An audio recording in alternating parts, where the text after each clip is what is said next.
পরিষদ কেমন হবে বা কেমন হলো এটা হয়তো কালকে আলোচনা করা যাবে। তো আমি আজকের যে বিষয়টি বলি যে নির্বাচন পরবর্তী সবচেয়ে বড় যে প্রশ্ন উঠছে এবং বিতর্কের জায়গায় সবকিছুতে বিতর্ক থাকছে না একটা বিষয় নিয়ে, গণভোটের ক্ষেত্রে যে বিষয়টা এসছে যে আসলে বিএনপির পক্ষ থেকে যে সংবিধান সংস্কারের বিষয়গুলো কথা এসছে, বিএনপি চেয়ারম্যানকে জিজ্ঞাসা করা হয়েছিল যে সনদ বাস্তবায়নের বিষয়টা নিয়ে। তিনি বলেছেন যে আমাদের যেগুলো নোট অফ ডিসেন্ট নেই সেগুলো আমরা ধারাবাহিকভাবে করব, বাস্তবায়ন করব। এখন প্রশ্ন হলো বিএনপির নোট অফ ডিসেন্ট যেগুলোতে আছে সেগুলো বাদ দিলে জুলাই সনদ আসলে খুব বেশি ফলপ্রসূ সনদ হয় না।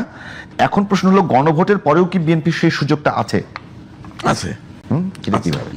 আমি বলছি যেগুলোতে অন্য দলের নোট অফ ডিসেন্ট আছে সেখানে নোট দেওয়া আছে, জুলাই সনদে নোট দেওয়া আছে যে ইশতেহারে এই ইস্যু যে দল আপত্তি দিল নোট অফ ডিসেন্ট, তারা যদি ইশতেহারে উল্লেখপূর্বক জয়লাভ করলে ব্যবস্থা নিতে পারবে, তারা তাদের ব্যবস্থা নিবে। সুতরাং উচ্চকক্ষ বরাবরই বলছে যে বিএনপি বলছে যে সিট বেসিসে হবে।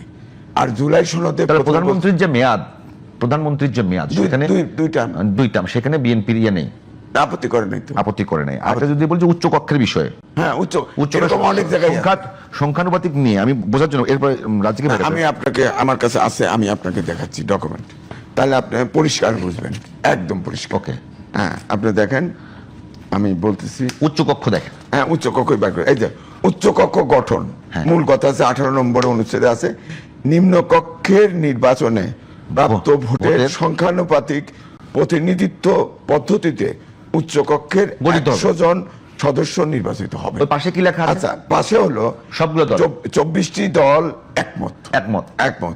এরপরে আছে 7টি দল ও জোট নোট অফ ডিসেন্ট।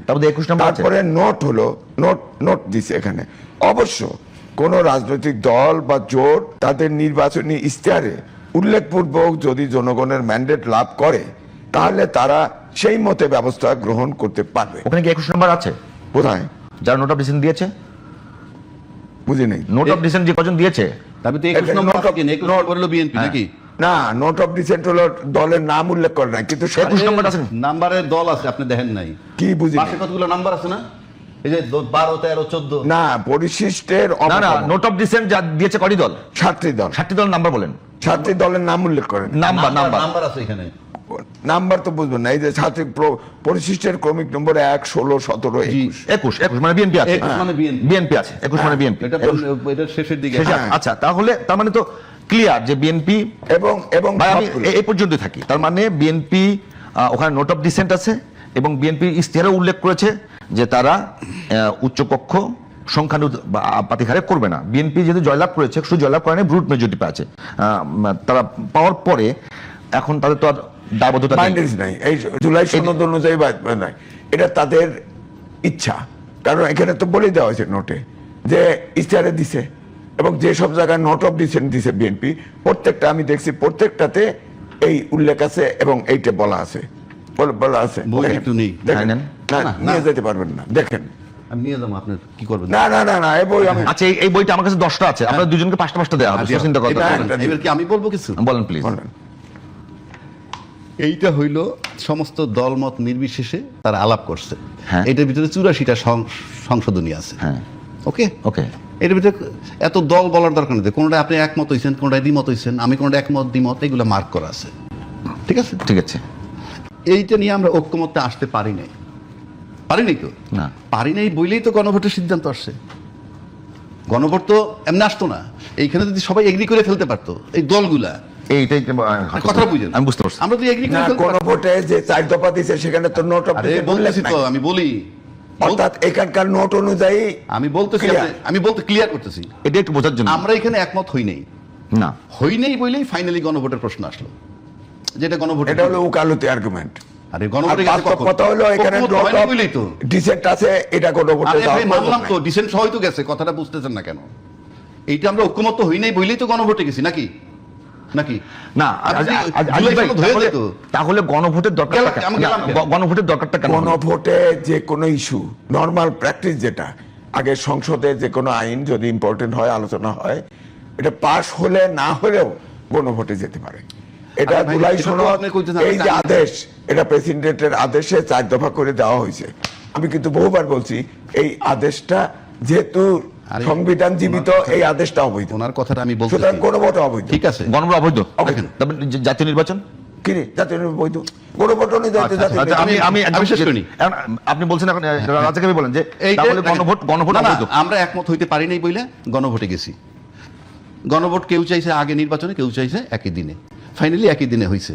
এই গণভোটে ভিতরে 4টা দফা আছে, ক খ গ ঘ।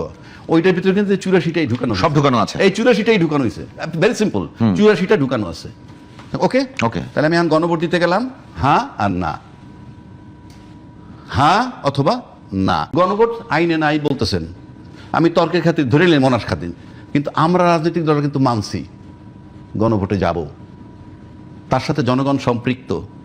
গণভোটে জনগণ গেছে, 4,80,00,000 লোকে ভোট দিছে হায়ের পক্ষে, 2,25,00,000 বিপক্ষে দিছে।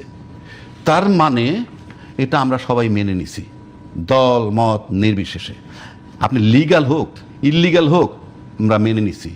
এবং তারেক রহমান সাহেব গণভোটের পক্ষে ভোট দিতে বলছেন। I am paying respect to him, salute জানাই তাকে। এবং এখন যদি বিএনপি যেভাবে বলছে, সেটা পরে আসি। এখন আপনি মানে আর নোট অফ ডিসেন্ট নাই।